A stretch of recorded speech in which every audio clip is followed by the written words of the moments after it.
7 things that are supposed to happen in September and October of 2015.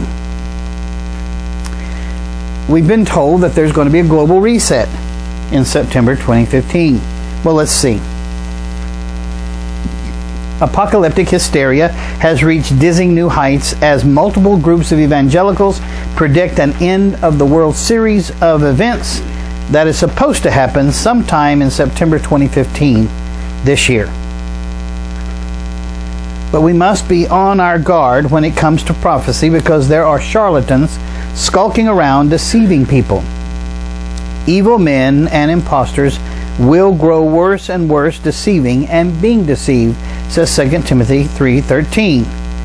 Yahweh says He's just going to turn us over. If we won't listen to reason and we want to believe the sensational, He'll let us believe a lie. They will be fooled by evil spirits and by teaching that comes from demons, says 1 Timothy 4:1. Where are these false teachings coming from? From demons. They're doctrines of devils to get us off of our mission.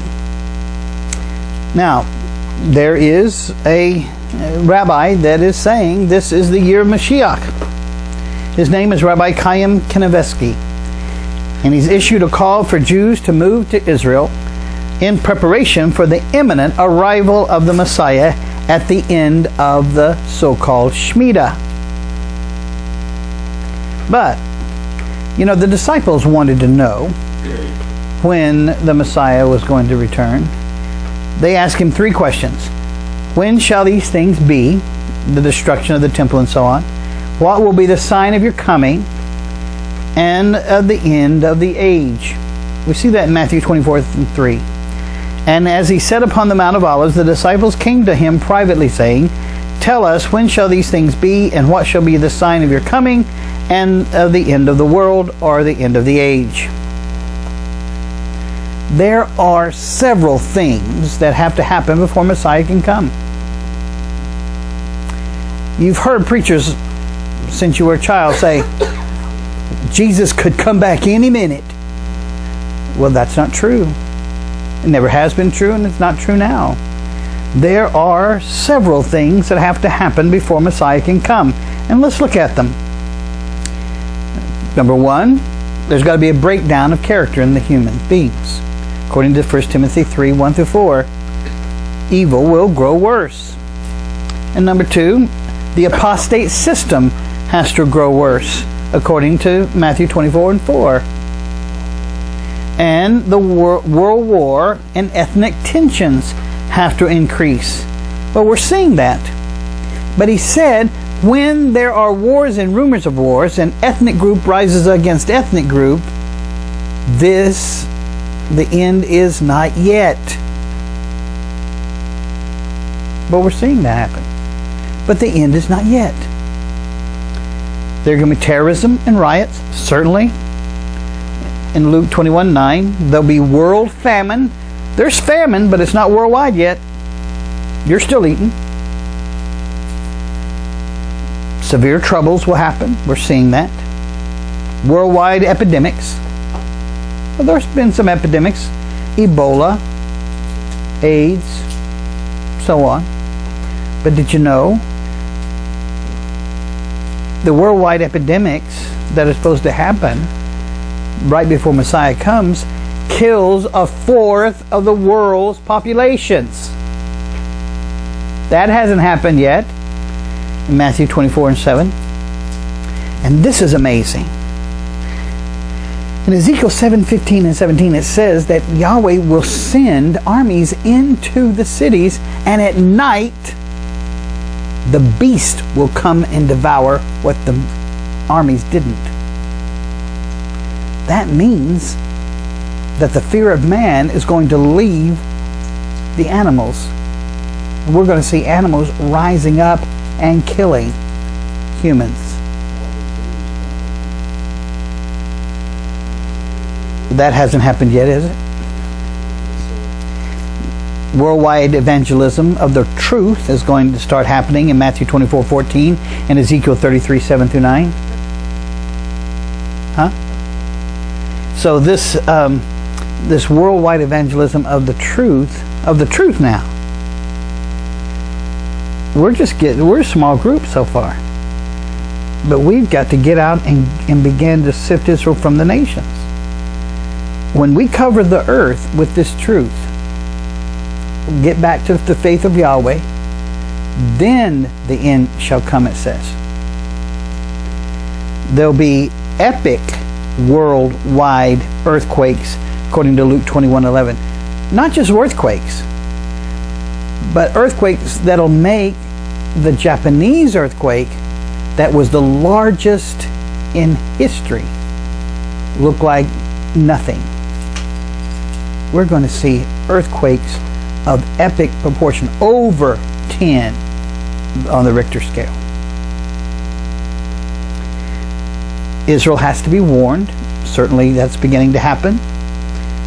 There'll be a united Europe, and Mystery Babylon will unite with them, with the Mashiach Nagid. Now, I want to be clear on this so that you'll understand. We see Europe trying to unite. It's a precarious union. Greece wants to get out every other day. Germany is trying to hold everybody hostage with the Euro mark. But we haven't seen a united Europe uniting with the Vatican and uniting with the leader of Israel, who's a king. You see, the Mashiach Nagid, when he comes, he'll be the Messiah for all practical purposes. He'll be a negative Messiah, but he'll be a Messiah. The Mashiach Nagid. Nagid is where we get our word negative. So it's the negative Messiah. This Messiah then has to be Yeshua's cousin. To be a Messiah, you have to be of the house of David. You have to be from the tribe of Judah and from the house of David. That makes you Yeshua's cousin. He'll start out holy. He'll start out making a covenant with the holy ones of Israel and returning Israel to a 7-year cycle. We're not in a Shemitah because there's not any restoration of the Shemitah cycle. When did it stop? It stopped when there was no more Shemitah, when the children of Israel were exiled. And I'll show you this in a minute. Okay, the Mashiach Nagid has to arrive in Jerusalem as king, so the monarchy has to be restored. The great false prophet appears. He has not appeared in Jerusalem in Revelations 13, and he'll literally change his location of his headquarters from Rome to Jerusalem, because Rome will have fallen and burned. Yahweh's twofold work will end, according to John 9 and 4, and Amos 8, 11 and 12. What is the twofold work? Announcing the coming kingdom of Yahweh. The kingdom of Yahweh is at hand. And the warning to the nations. The temple has to be rebuilt. You can't have an abomination and desolation without the temple. The armies will surround Jerusalem, according to Luke 21 and 20. Israel has to start being persecuted. Well, we're starting to see a little of that. The golem has to be made. That's that idol that speaks. In Hebrew, it's called a golem. That's the abomination of desolation. We haven't seen that. Israel is taken to a safe place in the wilderness, Petra.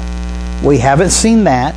That's true Israel, not just Jews and Israelites. We're talking about covenant-keeping Jews. The two witnesses have to arise. That's John and Daniel, according to Revelations 11 and 3 and Zechariah 4 and 14. A heavenly sign appears in the heavens, according to Revelation 6 and 12. The year of Yahweh's wrath has to be poured out. That hasn't happened yet, but it's close. The seventh seal has to open in Revelations 8:1, which causes the 7 trumpet blows, and Messiah will descend at the last trumpet. Armageddon, where the nations have to gather, that hasn't happened yet. The Battle of Armageddon is really not the Battle of Armageddon at all. They gathered Armageddon, but they come into the Valley of Jehoshaphat and fight the Battle of Jehoshaphat. The Mashiach Nagid and the great false prophet will be arrested during that battle and thrown into the lake of fire. And then King Messiah Yeshua returns and sets up his government. All of those things have to happen. We're on a time schedule. Matthew 24, Luke 21 are all timelines of what Yeshua said has to happen before he comes. Remember, what are the signs of your coming?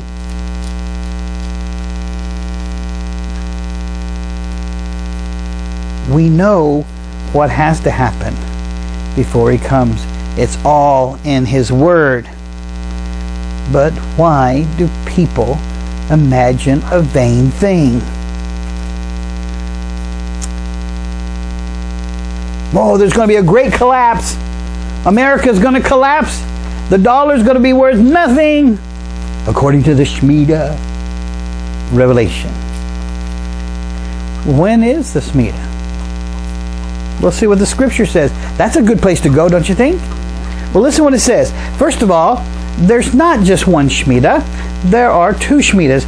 It's the Shmitat Kasafim, and the Shmitat Kasafim is the release of money or debts. At the end of 7 years, you will make a release. And this is the manner of the release: to release the hand of every creditor from what he lent his friend. He shall not exact from his friend or his brother, because the time of release for Yahweh has arrived. Deuteronomy 15, 1-2. The other one is the Shmitat Karka. That's the release of land. For 6 years you shall sow your field, and for 6 years you shall prune your vineyard and gather in your produce. But in the 7th year the land shall have a complete rest, a Sabbath to Yahweh. You shall not sow your field, you shall not prune your vineyard, nor shall you reap the aftergrowth of your harvest. And the produce of the Sabbath of the land shall be yours to eat, for you, for your male and female servants, and for your hired workers and residents who live with you. Leviticus 25, 3-6. Now, if you should say, what will we eat in the 7th year? We will not sow, we will not gather our produce. So Israel's saying, okay, if we follow your law, what will happen to us? In Leviticus 25:20, those who put their trust in Yahweh will be richly rewarded. I, Yahweh, will command my blessing for you in the 6th year, and it will yield produce for 3 years. And you will sow in the 8th year while eating for the old crop until the 9th year. So that's amazing. If you'll rest on the 7th year, I'll cause the 6th year to be 3 times better, and you will still be eating in the 8th year and in the 9th year on the 6th year's harvest. Until the arrival of its crops, you will eat the old crop. Leviticus 25, 21-22. Okay, the Shemitah is only for Israel. Elohim spoke to Moses at Mount Sinai, telling him to speak to the Israelites and say to them, when you come to the land that I am going to give you, the land must be given a rest period, a Sabbath to Elohim. Leviticus 25:1. So the biblical obligation holds only when Israel returns to Torah and is living in the biblical land of Israel. You can't have a Shemitah without that happening. Now, rabbinically, a Shemitah year in the modern state of Israel was kept as a memorial to the Shemitah. Not the Shemitah, but a memorial to one. In other words, the rabbi said, okay, Judah has arrived in the land. I know the Shemitah is not a Shemitah unless all of Israel is living in the land, and until the temple is restored and the king is sitting on the throne, until Israel has been restored to the land in their tribes with their king and with their temple, we can't have a Shemitah. But we can remember the Shemitah, and now that we're in the land, we can act like everybody's back. Practice. Let's have a memorial. And that's what they did. However, understand, according to the Torah, observance of the Shemitah only applies when Israelites live in the land of Israel according to their tribes. Now, Rabbi Kahn said all these things had happened. I'm going to give you the facts. The 1973 oil crisis began in October 1973, not at the time of the High Holy Day of Yom Teruah.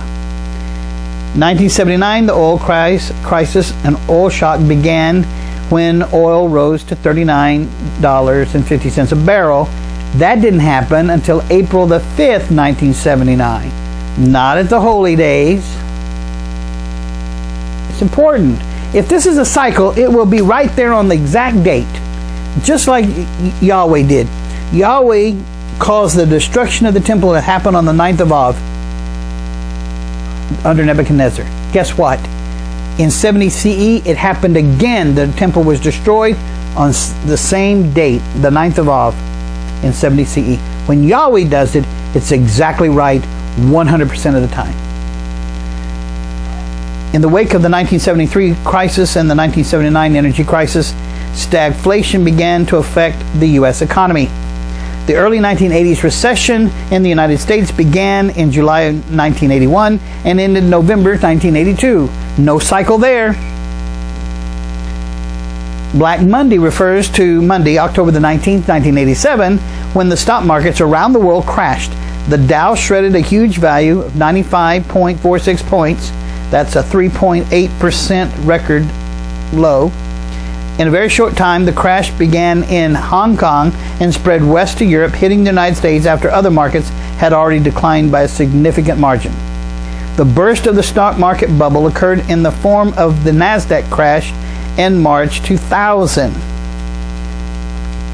The financial crisis of 2007-2008, also known as the global financial crisis and 2008 financial crisis, is considered by many economists to have been the worst financial crisis since the Great Depression of the 1930s and can be dated from August the 9th, 2007. Okay. These are, that's the cycle of the breakdown. They weren't bad, they were inconvenient. They made prices go up, but everybody ate. Everybody that wanted a job could get a job. It wasn't a catastrophe. It was just an inconvenience. Now, they also say that the Feast of Trumpets is going to come in 2015. Well, they're right. It happens every year. It always comes at this time of the year. So they're right about that one.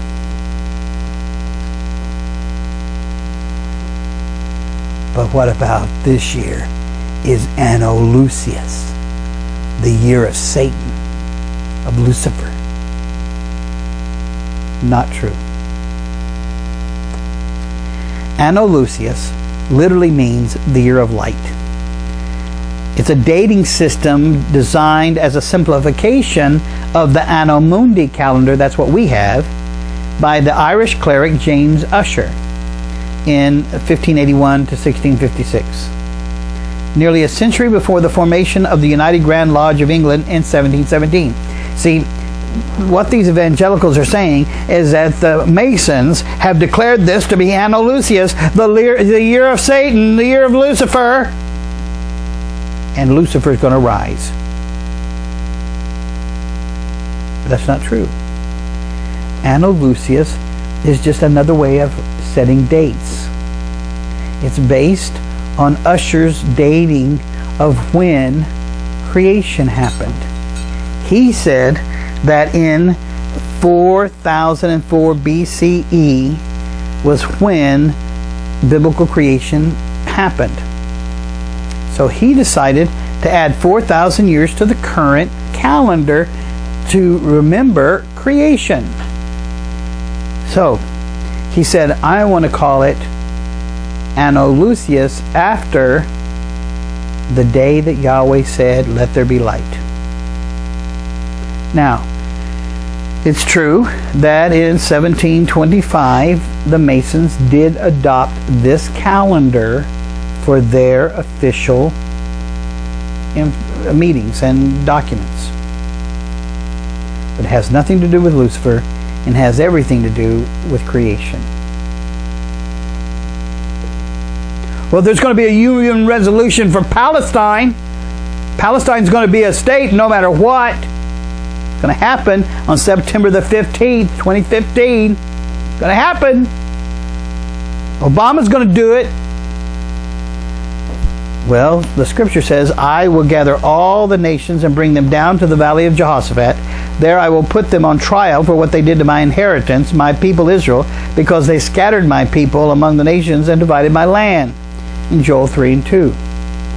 In June, the 7th, 2015, President Obama raises the possibility of allowing a UN vote on the Palestinian statehood. That's where that came from. He floated that idea.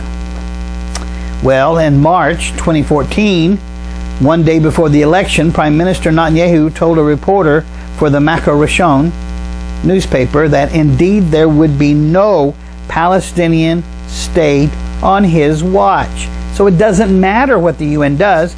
Israel will not allow a Palestinian state. If that happens, they will then invade the West Bank and move the Palestinians out of the land.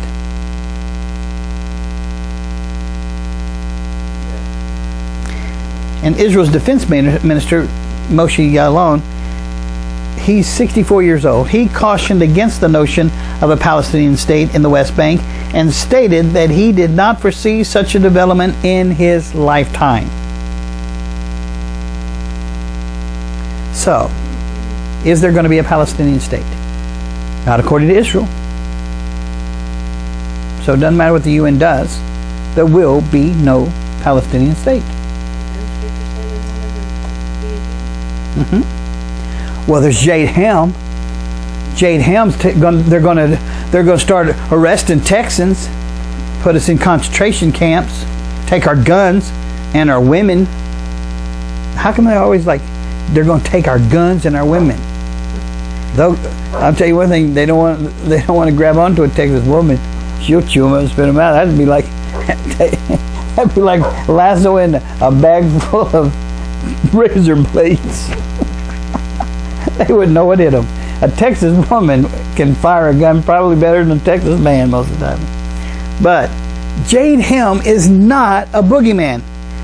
It does end on September the 15th, 2015. And I'll be happy because I won't have to hear about it anymore. Now, do you know where it came from? Jade Helm was established by John F. Kennedy. He said, this is another type of war, new in its intensity, ancient in its origin, war by guerrillas, subversive, insurgents, assassins, war by ambush instead of by combat, by infiltration instead of aggression, seeking victory by eroding and exhausting the enemy instead of engaging it. It requires, in those situations where we must counter it, a whole new kind of strategy, a wholly different kind of force, and therefore a new and wholly different kind of military training. Had President Johnson understood this concept, we would not have lost Vietnam.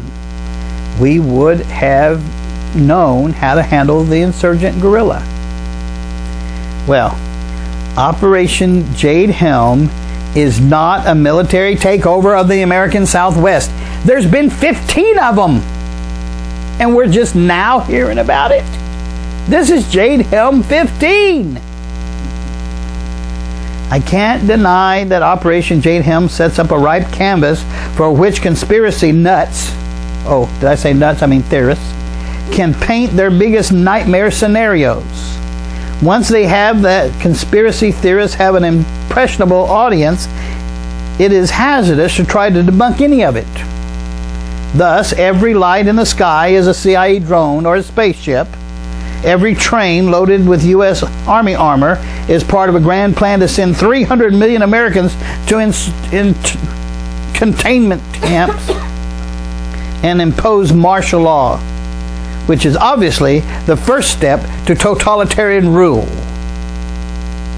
In reality, it's just another exercise in a never-ending list of Department of Defense and Homeland Security drills that deal with everything from huge earthquakes and multinational air wars to counterterrorism offensives and even zombie infestations. It's just another military training event, and a clearly valuable and topical one at that. Well, there's going to be an International Day of Peace. Well, there's been one every year, and there's no peace. When they say peace and safety, then sudden destruction will come, says 1 Thessalonians 5:3. Well, Yom Kippur's coming. Yep, that's a true one. Happens every year at this time. Yep, thank you for reminding us. Yeah, but this Day of Atonement, there's going to be a big comet coming. September the 24th, 2015, the Day of Atonement comet. Well, first of all, the Day of Atonement is not September the 24th. They're off on their dates because they're going by crescent moons. Somebody tell that comet to slow down. I have seen a lot of speculation among evangelicals in regards to an asteroid or a comet strike on September the 23rd, 24th, 2015. I finally came across what might be the source of this claim in the form of a short clip regarding the Torah codes, not to be confused with the Bible codes. That a code has been found for an asteroid strike to occur this September 2015 on or around Yom Kippur, the Day of Atonement, which is the 23rd of September 2015, according to their reckonings. But here's what NASA said. NASA knows of no asteroid or comet currently on a collision course with Earth, so the probability of a major collision is quite small. In fact, as best as we can tell, no large object is likely to strike the Earth anytime in the next several hundred years. So relax. Wormwood hasn't occurred yet. Well, this is the final Jubilee. Really? Got to have a Shemitah to have a Jubilee. Listen to what the scripture says about the Jubilee. And thou shalt number 7 Sabbaths of your years unto thee, 7 times 7, and the space of the 7 Sabbaths of years shall be unto thee 49 years. Then shalt thou cause the trumpet of the Jubilee to sound on the 10th day of the 7th month, in the Day of Atonement. Shall you make the trumpet sound throughout your land. And you shall hallow the 50th year, and proclaim liberty throughout all the land unto all the inhabitants thereof. It shall be a jubilee to you, and you shall return every man unto his possession, and you shall return every man unto his family. A jubilee shall that 50th year be unto you. You shall not sow, neither reap that which growth of itself in it, nor gather the grapes in it, or thy vine undressed. For it is the Jubilee, it shall be holy unto you. You shall eat the increase thereof out of the field in the year of this Jubilee. You shall return every man unto his possession. Leviticus 25, 8-13. So, according to the Torah, observance of the Jubilee only applies when the Israelite people live in the land of Israel according to their tribes. Thus, with the exile of the tribes of Reuben, Gad, and Manasseh in about 600 BCE, Jubilee has not been applicable.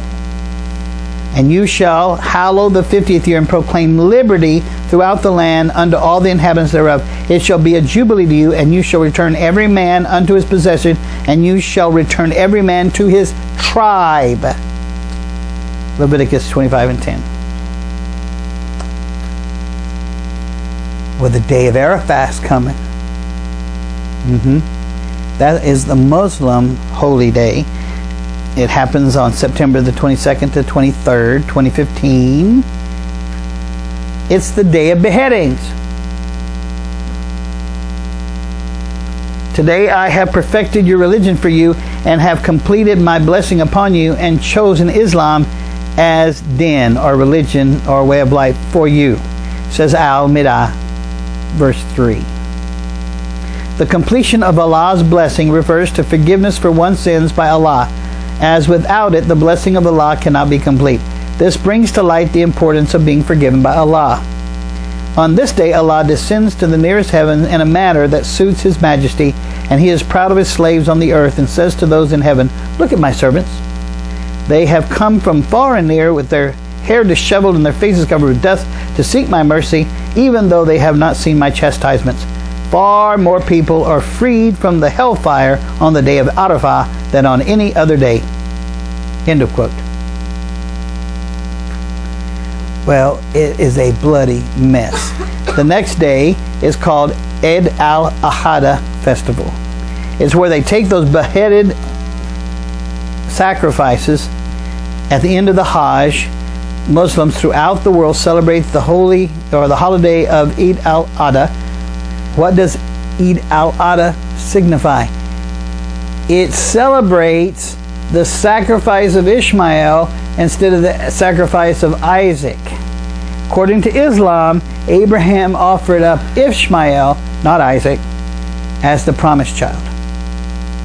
And so they behead the animals and then offer them as sacrifice. Well, it's the Creator's Jubilee. Even if we don't have Israel in the land, it's the Creator's Jubilee. I don't even know what that is. That is a crazy thing. It doesn't even make sense. But I will say, according to Daniel 9:24, 70 weeks total, 70 times 7, that's 490 years total. Daniel 9:26, Messiah will be cut off after the 62 plus 7th week, that's 69. In the 69th week, he'll be cut off, and that doesn't start back up until the tribulation week. Daniel 9:24, 1 week's left of 7 years. Daniel 12:7, Jacob's time of trouble is only 3.5 of that 7 year, or 1,260 days from a time times and a half a time. Daniel 12:11, from the time that the daily sacrifice shall be taken away and the abomination that makes desolate is set up, there shall be 1,290 days. So 1290 days of abomination, meaning 30 days before Jacob's trouble, the temple becomes defiled. This is the warning for Israel to flee to Petra in Revelation 12. Daniel 12:12, blessed is he that waits and comes to the 1,335th day. This indicates a 45-day period for the temple to be cleansed. So 1,290 plus 45 equals 1335, just like it is. Don't worry about the Creator's Jubilee. He's already given us a timeline. But they say, but if you plug in the date for the unification of Jerusalem, 6/7/1967, and you add 2,520 weeks, you come to September the 23rd, 2015. That's the end of a Jubilee.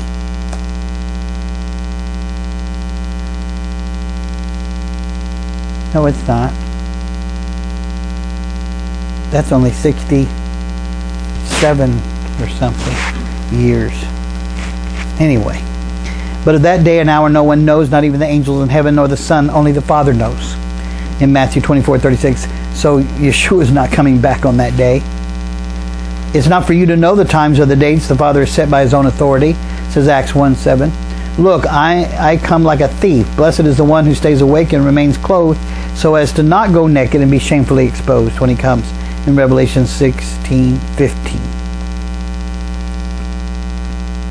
Well, CERN is going to open up a hole in hell, and all the devils are going to jump out and get us. It's going to open the abyss.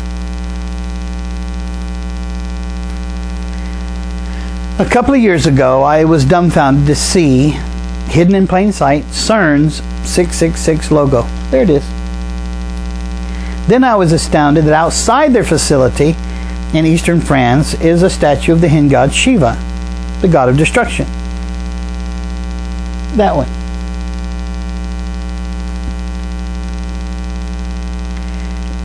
I just find it remarkable that at one of the most important and expensive scientific facilities in the world, there's a statue of a Hindu god.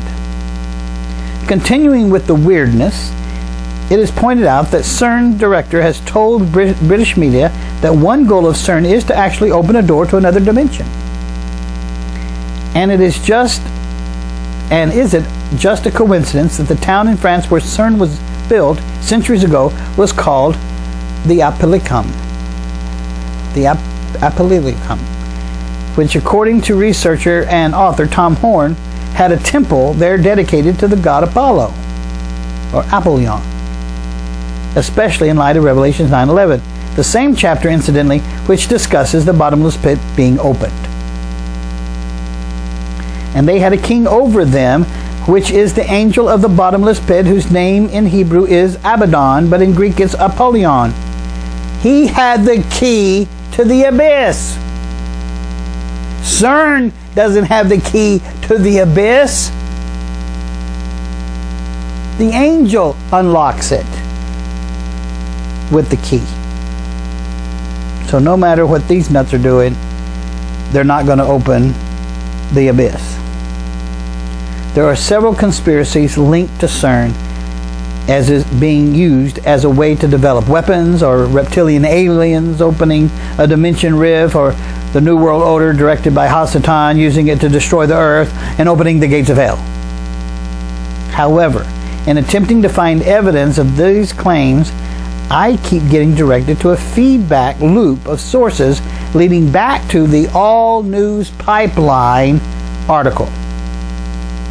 The conspiracy-minded All News Pipeline is claiming that when CERN reopens in September, they will be attempting to recreate the Big Bang, and in so doing, create a black hole that will devour the Earth and eventually the universe. Where did that come from? It came from an interview with Stephen Hawking, the smartest man in the world. And they asked him, do you think CERN could open up a black hole that will destroy the Earth and the universe? And he said, for CERN, or for any super collider, to create a black hole that would swallow the Earth, it would have to be as big as the Earth. And it would have to produce 100 billion GeVs. And now it only produces about 6. They also misquoted Neil deGrasse Tyson. Tyson's warning wasn't actually a warning at all, but an out-of-context excerpt from a podcast he did where he answered a viewer's question about how or if it was possible to destroy a planet like in Star Wars. They were using out-of-context extreme statements to stupid questions as their foundation for this belief of opening the abyss. In actuality, this year has been proclaimed the International Year of Light, to shine light on energy inventions that have to do with health, communications, economy, environmental, and social. Now, the king of Jordan was tired of the Middle East losing its brightest minds to the West. So he decided, and this was way before ISIS was on the scene, he decided to build Sesame. Sesame is the synchrotron light for experimental science and applications in the Middle East. It is a think tank where these scientists can think and recreate and invent things for the future. A light source to create new science and build new bridges Oh, but did you know that the word sesame was the password that was used in Alibaba to get into the den of thieves? Yeah, I did. And I don't see why that would be applicable to your hypothesis of the opening up of the abyss. Well, they'll just stand at the portals of hell and say, "Open sesame," and they'll open.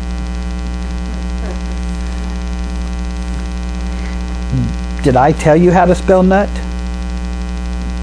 Because you need to know how to spell it. Okay. Also in September 2015, Madonna's tour kicks off in America. It's the Rebel Heart Tour. Yes. Madonna's concert tour opening with a theme, Desecration of the Bride and the Arrival of the Fallen Angels. It kicks off in Washington, D.C. on the 12th of September 2015. It'll be in Philadelphia on the 24th of September 2015 and in Boston on the 26th of September 2015. And it will be a tasteless free-for-all. And do you think that she is purposely trying to shock you by having these concepts of demons and Nephilim and the bride and all that? Sure she is. She is getting old and losing relevance, and so she's trying to create relevance. Well, the Pope's coming. Yes, he is.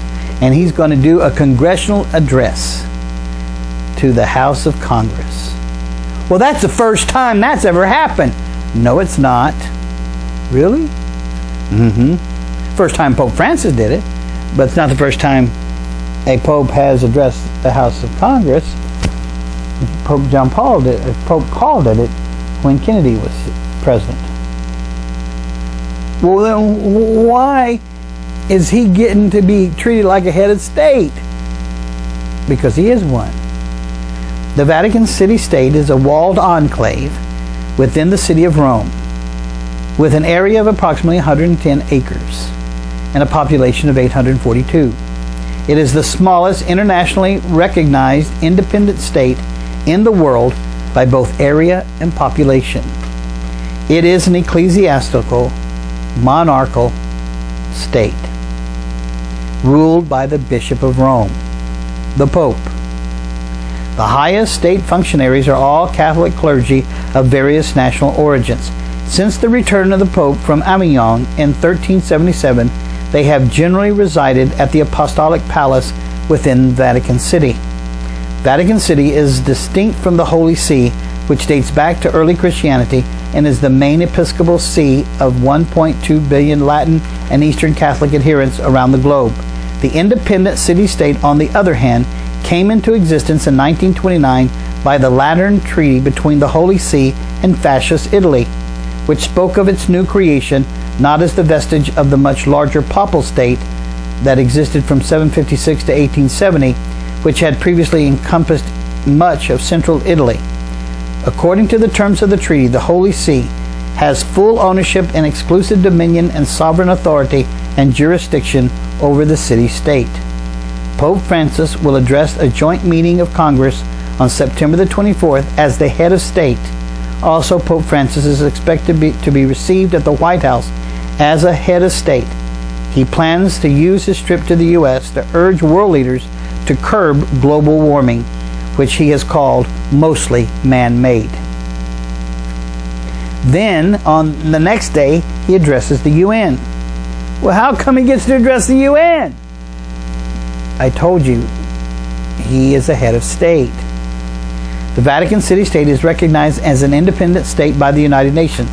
Pope Francis will address the annual UN General Assembly of World Leaders on September the 25th during his papal visit to the United States. The UN, says the Pope, also will meet with the Secretary General Ban Ki-moon on his one-day visit to the world body. The Pope's visit as an important part of the historical year in which the United Nations marks its 70th anniversary. Pope Francis has said he intends to push for international commitments this year to curb greenhouse gases and help poor countries protect themselves against climate-related hazards. He has spoken out for the need to address global inequality and has sharply urged European countries to accept more refugees fleeing war in the Middle East and North Africa, all issues that are central to discussion at the UN. Secretary General Ban Ki-moon welcomed the papal encyclical released by Pope Francis, which highlights that climate change is one of the principal challenges facing humanity. Now, that just answered the other lie. They say that he's going to give an encyclical in his speech at the UN. He already gave it. And he's not going to talk about aliens, and he's not going to talk about anything else that's weird. He's going to talk about global warming, which is weird enough.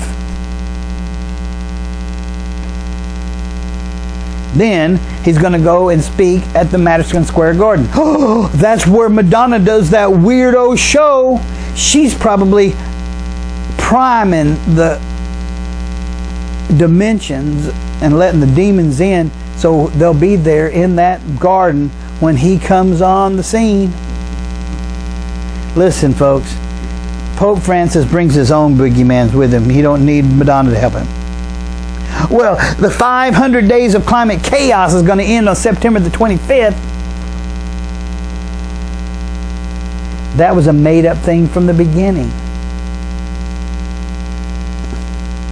French Prime Minister Laurent Fabius and U.S. Secretary of State John Kerry, I affectionately know as Lurch, discussed the end of a 500-day climate chaos. Now, here's what Fabian said. Fabius said, we have 500 days to avoid climate chaos. Well, it's about to end. I don't see any climate chaos, do you? It was hype. We're getting cooler. In fact, we haven't been warming up since the 90s. We started cooling. Now, the scientists are saying a mini ice age is coming.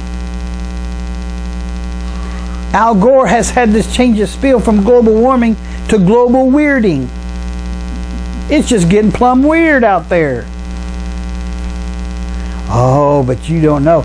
Tomorrow World's coming, and they're going to be preaching nasty sex and all kinds of things. Free love. Yeah, well, did you ever hear of Woodstock? The world didn't come to an end because of that. And this is just a sophisticated version of Woodstock. I'd like to go. It looks pretty cool. Well, the Tabernacles, Feast of Tabernacles 2015 is going to happen. Another thing that will happen. You're right. And I'm glad about it. Yeah, but it's the last blood moon. Do you know what a blood moon is? Well, I don't think most people do. You see, a total lunar eclipse often appears red. People sometimes call a totally eclipsed moon a blood moon.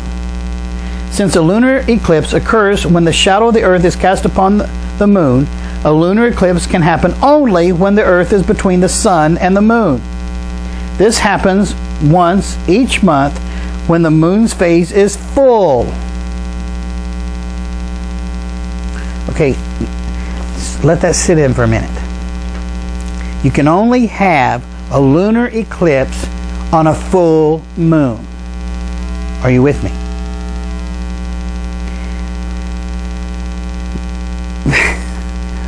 Passover and Feast of Tabernacles can only occur on a full moon because they happen on the 15th of the month.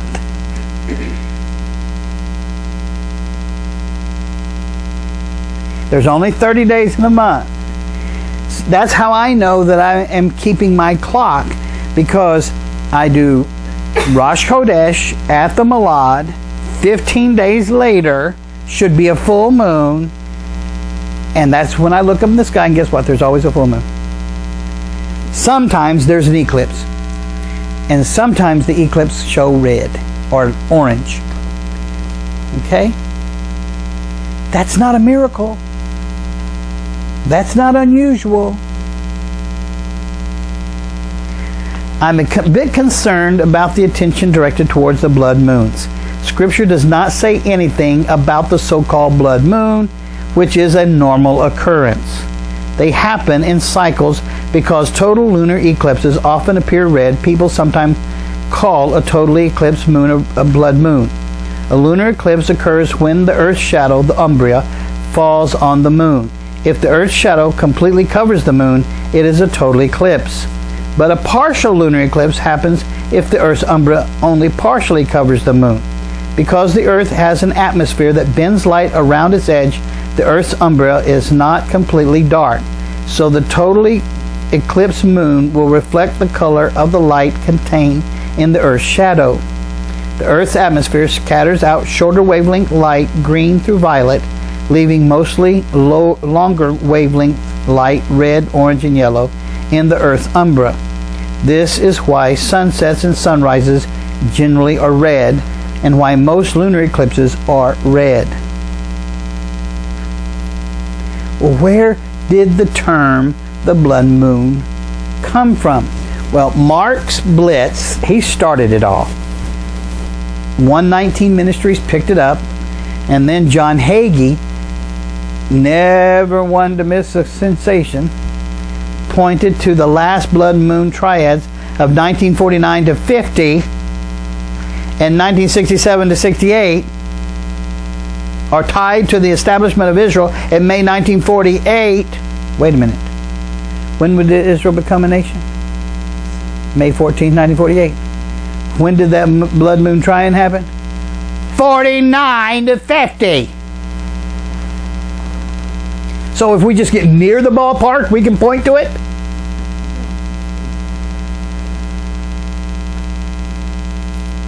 The blood moon of April 1967 happened months before the Six-Day War of June 1967. The blood moon of April 1949 missed the rebirth of Israel in May 1948. Come on! This is stupid. You can't just go around pointing to dates that are near. Say, well, it's a ballpark. Okay, so when Yeshua comes, if you're in a ballpark, will he take you? You know where the blood moon comes from? It comes from witchcraft. The term is used to describe in witchcraft the full moon closest to the autumnal equinox, as the Native Americans call it the hunter's moon. In modern times, in astrology, the full lunar eclipse due to the red color the moon takes, that is by Magical Recipes Online, a witch group. Well, the world's finances are going to collapse because of the mystery of the Shemitah. I've already explained to you about the Shemitah, but I wanted to go back and look at, will the economy collapse because of the Shemitah?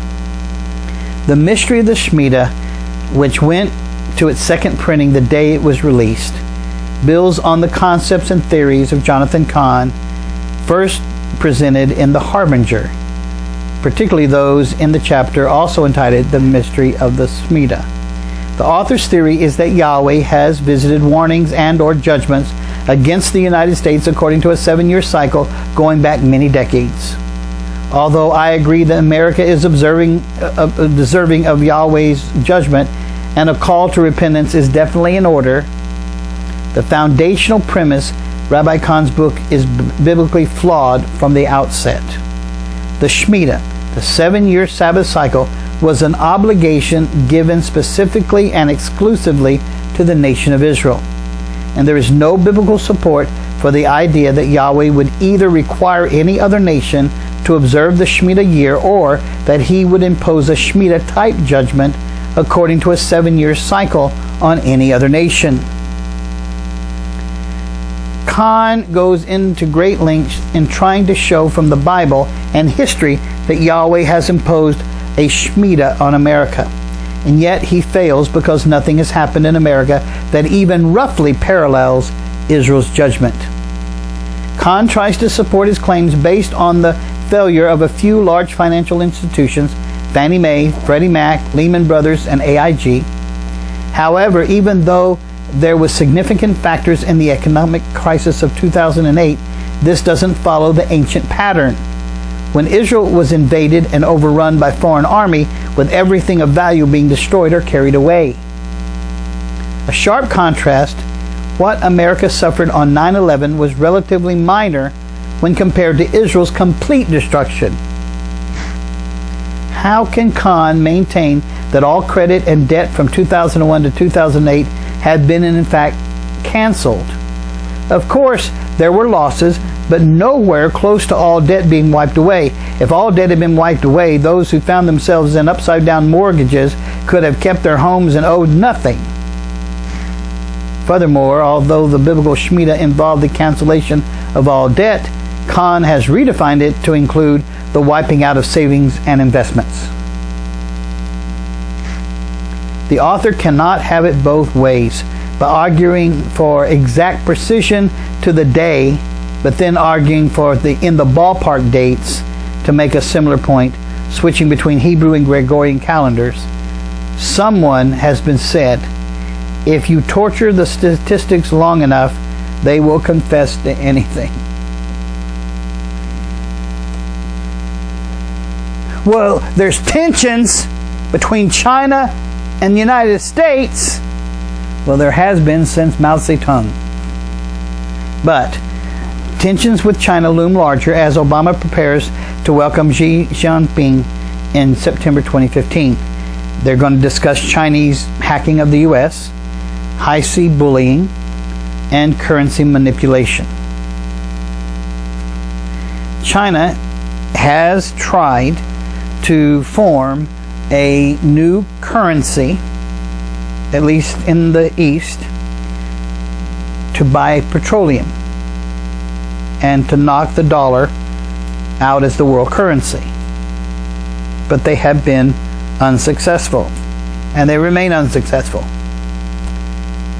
Well, you know, Israel became a nation in 1948. Learned the parable of a fig tree. The generation shall not pass away. Well, this is a generation. It's been 67 years. Well, where do you get the 67 years? It's the generation is, some say 70, some say 120, some say 20. Who said it's 67 years? Nowhere in Scripture. It's an odd number to form a generation by, isn't it? Well, yeah, forget that. The Mahdi's coming. And then what are you going to do when the Mahdi arrives? It's going to happen in September 2015. The return of the Mahdi. One man to unite all of the terrorists. He'll speak with a slight stutter. His father's name will be Abdullah, and his mother's name will be Amina. He will be of the descendant of Fatima, the daughter of Muhammad. His character will be exactly like that of Rasulullah, whoever he is. His facial features will be similar to those of Rasulullah. Well, is that sort of like Ratatouille? He will be fair complected, and he'll be tall.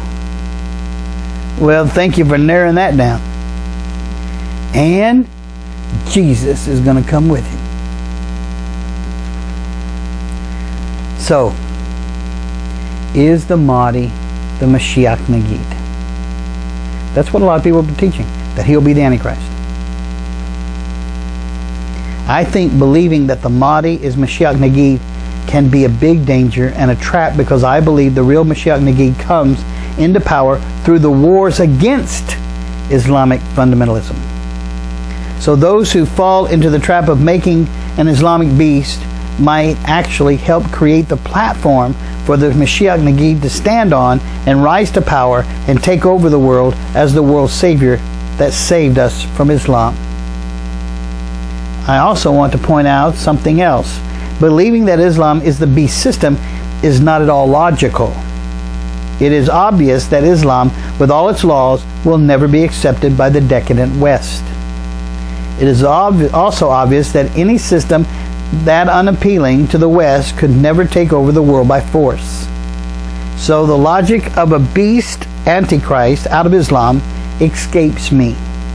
Also, if the beast were Muslim and his Elohim was Allah, why would he demand to be worshipped as Elohim? Those in Islam will never accept the worship of a man claiming to be Elohim. The whole concept of an Islam Mahdi is Mashiach Nagid is pure fantasy.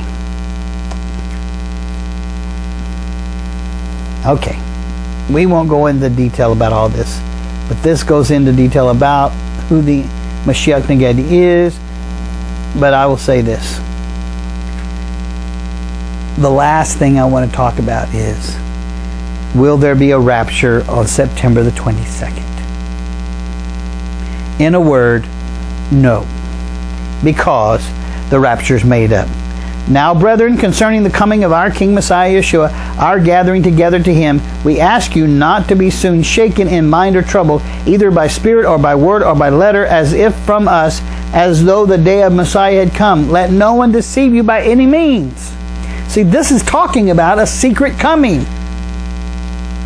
Though the apostle is saying, no, it won't be a secret coming. Don't let anybody deceive you saying, oh, he's already come. Because he'll come as the lightning flashes from the east or the west. Everybody's going to see him. It'll be with a shout of an archangel and the blowing of a trumpet. It's not secret. If it's secret, he's making a lot of noise. Okay. The rapture is the biggest deception concerning prophecy. So where did it come from? Well, Martin Luther, he had the Great Reformation. And he was making a lot of converts. So they had to do something to fight Martin Luther. So they formed the Council of Trent. The Council of Trent went from 1545 to 1563. It took them a long time to figure out how they could combat the Protestants. And here's how they said that they would form a doctrine, a secret doctrine, that only the church knows, not the Protestants. And it would be that there would actually be a secret coming. Francisco Ribera was a Jesuit doctor of theology born in Spain. He began writing a lengthy 500-page commentary in 1585 on the book of Revelation. The thing about this book is that it had a teaching put forth by the church that the Protestants didn't have, nor did they know anything about. The secret rapture doctrine, proving once again that the Catholic Church was superior, having known of this secret doctrine. In the early 1800s, the prophecies and views of the counter-reformationist Jesuit Ribera passed through certain refinements and additions. And it came to a Chilean Jesuit priest, Father Emmanuel Lacunza. But he was smart. He thought, you know what? It's not enough that the church has it. I need to prove that the Jews knew about it first and gave it to us Catholics. So he wrote the book, The Coming of Messiah in Glory and Majesty, and he signed it Rabbi Ben Ezra. Within the pages of this elaborate forgery, Lacunza taught the novel notion that the Messiah returns not once but twice, and at the first stage of his return he raptures his church so that they escape the reign of the future Antichrist. Now that went from Lacunza's publishing to the Bishop of Canterbury, William Howley's library. There, Edward Irving, the father of the brethren, he read it and he was moved. And he said he was going to start teaching it. John Nelson Darby went to a Bible study with Irving's men. Irving's men taught it to Darby, and Darby's group began to preach it. Darby then went to see Mary MacDonald, who was a 15-year-old Scottish girl. She got sick in the head, and she started having visions about the rapture. He said, well, that proves it. Then C.I. Scofield, who was annotating a Bible, he decided to incorporate Darby's views into his Scofield Bible. From the Scofield Bible, that went to Moody Bible College. Moody Bible College then used the Scofield Bible as their official Bible and embraced the secret rapture doctrine and began to preach it. He embraced Scofield's work and made it a staple at the college, Dwight L. Moody did. Not only did he believe in the rapture, but he began to preach that the rapture would occur in their lifetime, as he put it, in this generation. When the Pentecostal movement formed at the turn of the century and the Assemblies of God held their General Council in 1914 in Hot Springs, Arkansas, there were a small movement and didn't have their own publishing house. They needed Sunday school and study material for their churches, so they bought it from, you guessed it, Moody Press, which taught the secret rapture. Since most of the ministers in evangelical churches did not finish high school, much less go to seminary, they relied on the footnotes in Scofield's Bible to form their opinion. That is how the Pentecostal and evangelical movements became influenced and saturated with the secret rapture doctrine by a direct chain right back to the Roman Catholic Church. A simple man believes anything, but a prudent man gives thought to his steps, says Proverbs 14:15. When we believe something without checking its truth, then we are gullible and naive, and sure to be blind, led by the blind, according to Matthew 15:13-14. Yahweh desires that all be saved and come to the knowledge of truth, says 1 Timothy 2:4-6. But when people refuse to entertain the truth, he lets them pursue and experience the consequence of falsehoods. The rapture is never mentioned in Matthew 24 or Luke 21 or any other set of scriptures. There is no rapture.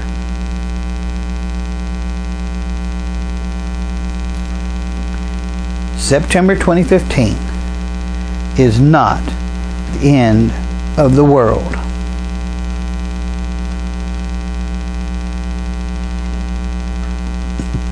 So those people that are going around teaching and preaching that we're going to be going home this year don't know the scriptures.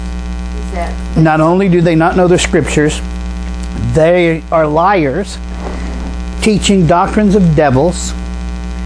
They're blind, leading the blind.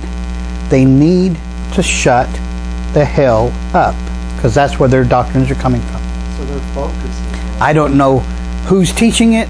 I'm not teaching it, so I can be so bold to make these statements. But folks, think about it. If that's not the truth, the devil is the father of the lie, who do you think's ministering this to? Angels are ministering spirits. Good angels minister goodness. Fallen angels minister fallenness. Be honest with you, whoever was doing that, I would run so far away from them, because they're not their only problem. That's not their only problem.